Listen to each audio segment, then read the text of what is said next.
तुम्हारे पिताश्री का स्वास्थ्य ठीक नहीं है, इसलिए उन्होंने शीघ्र तुम्हें घर लौटने के लिए कहा है।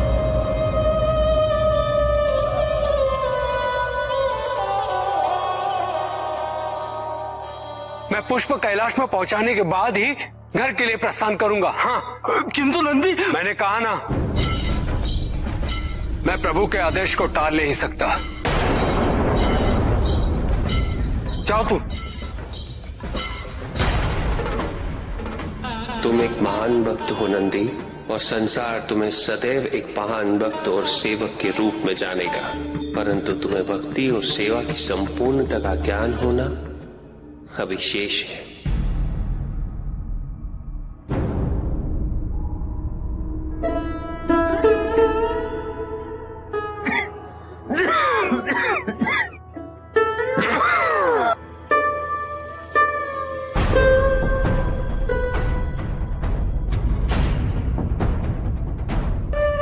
आओ पुत्र, मैं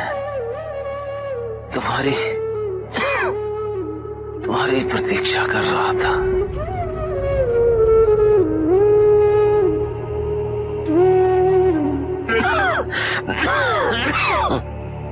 आप कैसे हैं? अभी तक तो स्वस्थ नहीं था, अब तुम्हें देख लिया है तो ऐसा प्रतीत होता है मेरे श्वास पुनः लौट आए हैं।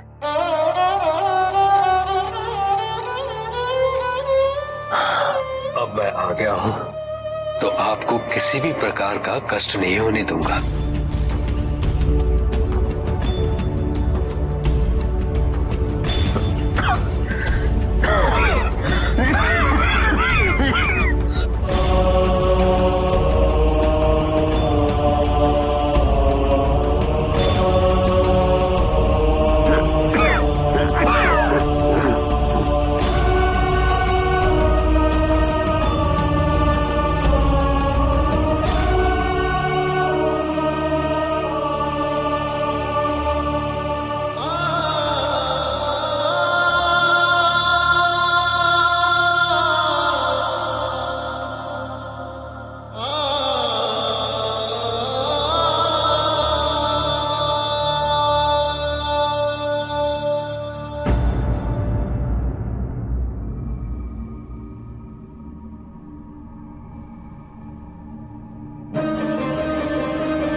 नंदी,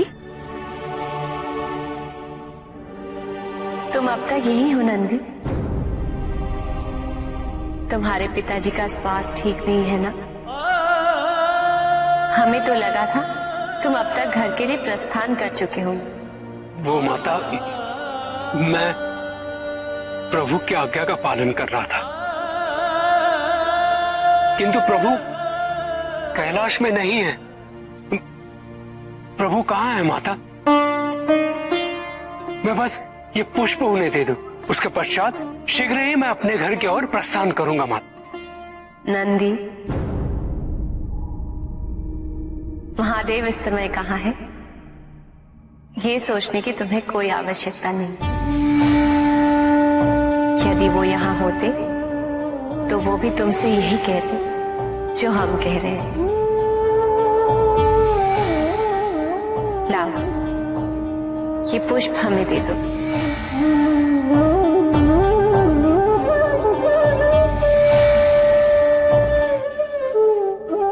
अब तुम शीघ्र ही अपने घर के लिए प्रस्थान करो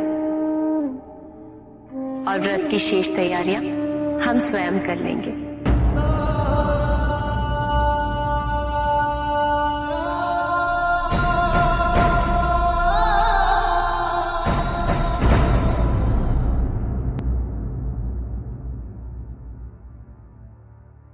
बड़ा ही भाग्यशाली हूं मैं,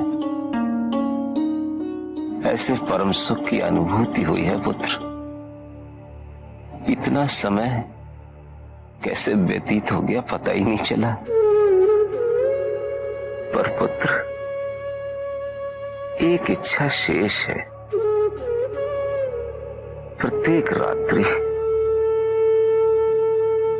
इन नेत्रों में मीठी नींद की अनुभूति नहीं हो पा रही है। निश्चिंत रहिए, आज आपको सुखद निद्रा अवश्य आएगी। कहीं मैं ये स्वप्न तो नहीं देख रहा?